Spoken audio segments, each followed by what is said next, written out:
न्यायालय एक ऐसी जगह है जहां लोगों को न्याय मिलता है, जहां सच और झूठ का फैसला होता है। न्यायालय के अंदर सब समान होते हैं और यहाँ पर किसी के साथ भेदभाव नहीं होता, चाहे फिर देश के सबसे बड़े पद पर बैठा आदमी हो या फिर एक छोटे से गांव का। यहाँ सबके साथ समान न्याय होता है। कहते हैं कानून अंधा होता है, लेकिन देखा जाए तो न्यायालय जब अपना फैसला सुनाता है तो वह सही मायने में सच और झूठ को तराजू में समान तोलकर ही अपना फैसला देता है, और वही सर्वमान्य भी होता है। आज हम बात कर रहे हैं देश के ऐसे ही न्यायालय के बारे में जिसका अपना एक इतिहास है और उसके कई ऐतिहासिक फैसले भी। और वो न्यायालय है इलाहाबाद हाई कोर्ट, जो अपने आप में एक पहचान रखता है। इलाहाबाद हाई कोर्ट की स्थापना को 150 वर्ष पूरे हो चुके हैं और उसकी इमारत को 100 वर्ष पूरे हो चुके हैं। देश के राष्ट्रपति, प्रधानमंत्री, सुप्रीम कोर्ट के मुख्य न्यायाधीश सभी ने इलाहाबाद हाई कोर्ट के 150वें स्थापना वर्ष कार्यक्रम में हिस्सा लिया था और देश के हर व्यक्ति को न्याय दिलाने की बात कही थी। इलाहाबाद हाई कोर्ट के आज और इतिहास से जुड़ी सारी जानकारी के लिए वीडियो को अंत तक देखिए। बहुत ही कम लोग इलाहाबाद उच्च न्यायालय के गौरवशाली इतिहास को जानते होंगे। संगम नगरी की चमक को 4 चांद लगाता और न्याय की नगरी कहलाने वाला इलाहाबाद यूं ही नहीं दुनिया की नज़र में रहता है। एक लंबा सफर तय कर बदलाव और न्याय की मिसाल बनकर इस कोर्ट ने खुद को स्थापित किया है। यूं तो इलाहाबाद हाई कोर्ट की स्थापना 1866 में ही हो गई थी, लेकिन शहर के बीचों बीच बनी इलाहाबाद हाई कोर्ट की मौजूदा ऐतिहासिक इमारत 100 साल पहले अस्तित्व में आई। इस इमारत से असाधारण कानूनी सेवाएं किसी शानदार विरासत की तरह संजोई गई हैं, जिस पर आम जनमानस से लेकर कानूनी कर्तव्यों का पालन करने वाले गर्व करते हैं। इलाहाबाद हाई कोर्ट को ये भी गौरव प्राप्त है कि यहाँ सबसे ज़्यादा मुस्लिम न्यायाधीशों ने अपनी कानूनी कर्तव्यों का पालन किया है। बात 1861 की है, तब अंग्रेजी हुकूमत भारत पर शासन कर रही थी और ब्रिटेन की महारानी एलिजाबेथ इसकी सर्वेसर्वा थी। उन दिनों सदर अदालतों को समाप्त कर बम्बई, कलकत्ता और मद्रास की तीनों प्रेसिडेंसियों के लिए एक एक न्यायालय के गठन की रणनीति बनी। लेकिन भारत के उत्तर भाग में ऐसा कुछ नहीं हो सका था। ब्रिटिश शासन की कानूनी न्याय व्यवस्था के लिए ये रणनीति लागू करना आवश्यक था, जिसके तहत भारत के उत्तरी पश्चिमी प्रदेशों के लिए एक उच्च न्यायालय के गठन का प्लान तैयार हुआ। उस समय महारानी एलिजाबेथ द्वारा जारी लेटर पेटेंट के जरिए हाईकोर्ट की नींव रखने की पहल हुई और इंडियन हाईकोर्ट एक्ट 1861 के तहत 17 मार्च 1866 को आगरा में मौजूदा इलाहाबाद हाईकोर्ट अस्तित्व में आ गया। आज इलाहाबाद हाईकोर्ट में न्यायाधीशों की संख्या 160 स्वीकृत है, लेकिन अस्तित्व में आने पर यहाँ न्यायाधीशों की संख्या मात्र 6 रखी गई थी। उस वक्त उत्तरी पश्चिमी प्रांतों के लिए स्थापित इस हाईकोर्ट के पहले मुख्य न्यायाधीश बने सर वाल्टर मॉर्गन और उनके साथ 5 और न्यायाधीशों की यहाँ नियुक्ति मिली। हालांकि वर्तमान समय में इलाहाबाद में न्यायाधीशों के लगभग आधे पद खाली पड़े हैं। आज हाईकोर्ट में भले ही वकीलों की बाढ़ हो, लेकिन उस वक्त वकील दर्जन भर के आंकड़े में थे। हालांकि तब मुकदमे बहुत कम थे और सबसे ज्यादा विद्वान बैरिस्टर को ही माना जाता था। देश की आज़ादी की लड़ाई में हुए काकोरी कांड में ऐतिहासिक मुकदमे का निर्णय अवध चीफ कोर्ट लखनऊ में ही दिया गया था। फिलहाल इलाहाबाद हाईकोर्ट की लखनऊ खंडपीठ का बनना भी बहुत दिलचस्प रहा, क्योंकि हाईकोर्ट की बेंच लखनऊ में कभी स्थापित ही नहीं की गई थी। दरअसल इलाहाबाद हाईकोर्ट की स्थापना से पहले 1856 में ही अवध कोर्ट लखनऊ अस्तित्व में आ चुका था। इसे 1925 में चीफ कोर्ट ऑफ अवध के नाम से जाना जाने लगा, लेकिन 1948 में हाईकोर्ट ने एक अमलगमेशन ऑर्डर पारित किया, जिसके चलते इसे इलाहाबाद हाईकोर्ट की बेंच के रूप में स्वीकृति मिल गई बता दें कि 25 फरवरी 1948 को यूपी विधानसभा ने एक प्रस्ताव पारित कर राज्यपाल द्वारा गवर्नर जनरल को ये अनुरोध किया कि अवध चीफ कोर्ट लखनऊ और इलाहाबाद हाई कोर्ट को मिलाकर एक कर दिया जाए। इसका परिणाम ये हुआ कि लखनऊ और इलाहाबाद के दोनों प्रमुख व उच्च न्यायालयों को इलाहाबाद उच्च न्यायालय नाम से जाना जाने लगा और इसका सारा कामकाज इलाहाबाद से चलने लगा। हाँ, इतना जरूर हुआ कि हाई कोर्ट की एक स्थायी बेंच लखनऊ में बनी रहने दी गई, जिससे सरकारी काम में व्यवधान न हो।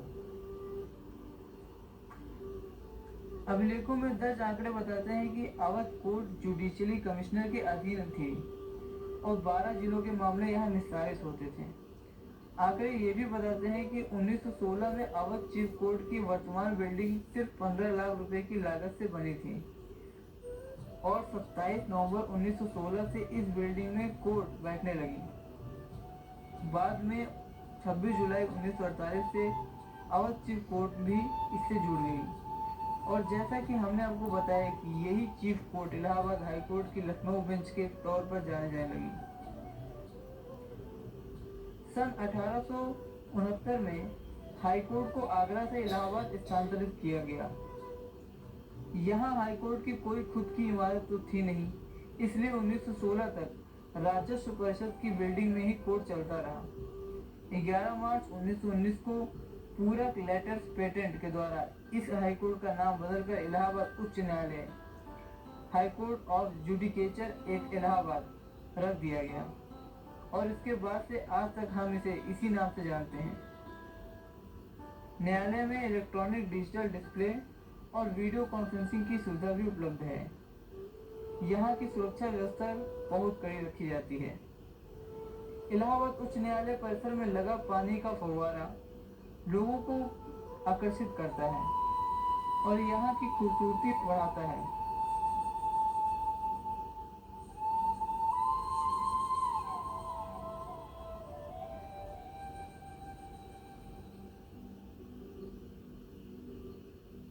लेकिन ये बहुत कम लोग जानते होंगे कि ये दान में मिला हुआ है।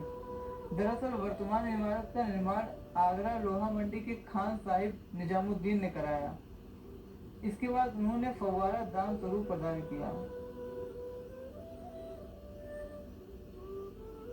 वर्ष 2000 तक उत्तराखंड भी इलाहाबाद हाईकोर्ट के अधीन था, लेकिन उसी वर्ष उत्तराखंड राज्य के रूप में अस्तित्व में आया और अब इलाहाबाद उच्च न्यायालय के कार्यक्षेत्र में उत्तराखंड के 13 जिले निकाल दिए गए हैं।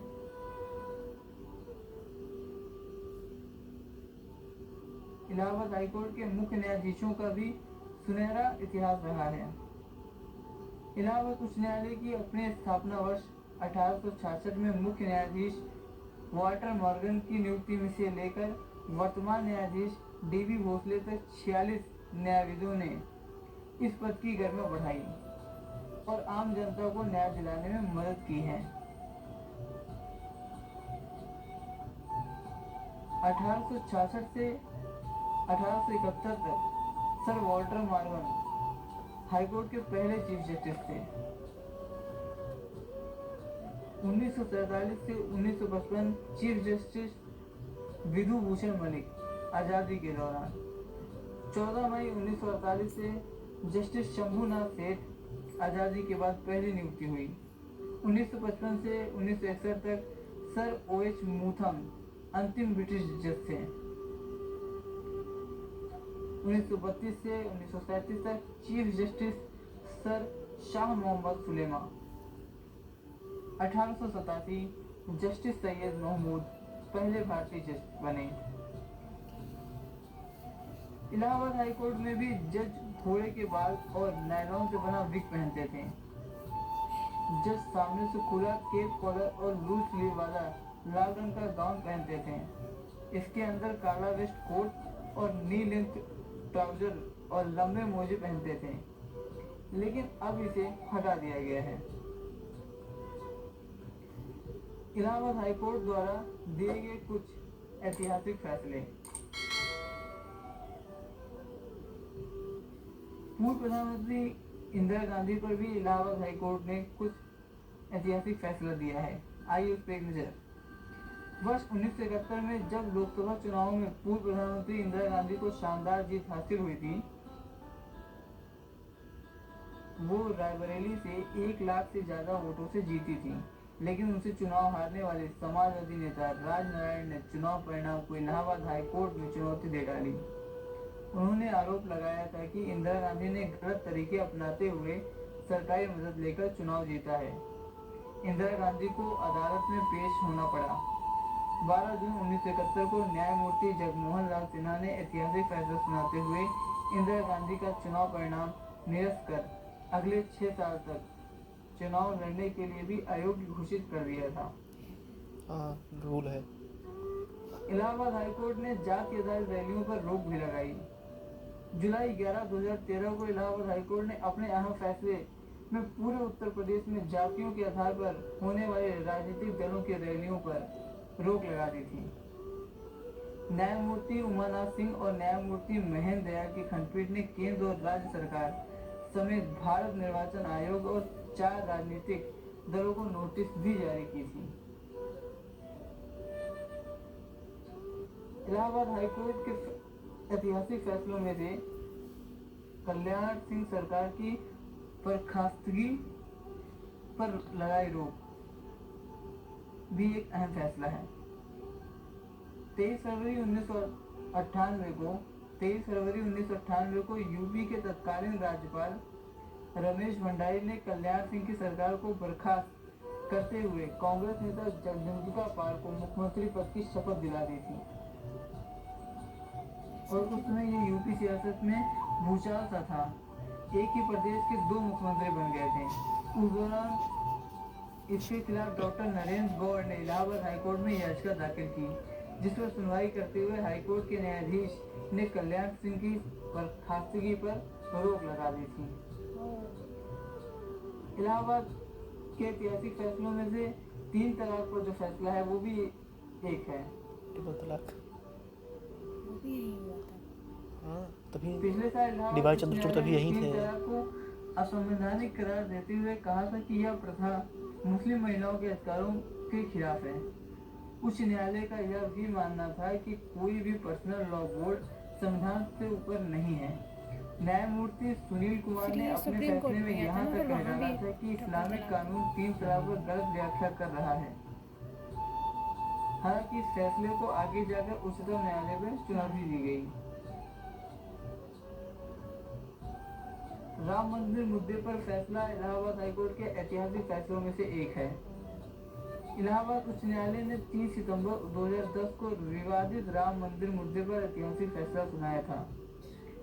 हाईकोर्ट ने अयोध्या के विवादित स्थल को राम जन्मभूमि करार देते हुए विवादित जमीन का एक हिस्सा राम मंदिर और दूसरा सुन्नी वक्फ बोर्ड और निर्मोही अखाड़े में जमीन बांटने का फैसला दिया था।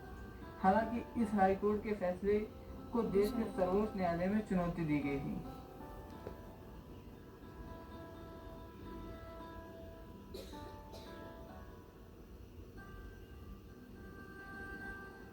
नेताओं और अधिकारियों के बच्चों पर भी एक ऐतिहासिक फैसला हाईकोर्ट द्वारा दिया गया है। अगस्त 2015 में इलाहाबाद हाईकोर्ट ने अपनी ऐतिहासिक टिप्पणी में कहा था कि अधिकारियों, नेताओं और जजों के बच्चों को अनिवार्य रूप से सरकारी स्कूल में पढ़ाया जाना चाहिए ताकि सरकारी शिक्षा पद्धति में सुधार लाया जा सके। यह टिप्पणी हाईकोर्ट ने खस्ताहाल प्राथमिक शिक्षा व्यवस्था पर नाराजगी जाहिर करते हुए दी थी। इस प्रकार के कई ऐतिहासिक फैसले इलाहाबाद हाईकोर्ट द्वारा दिए गए हैं, परंतु सभी की जानकारी देना इस हो गया।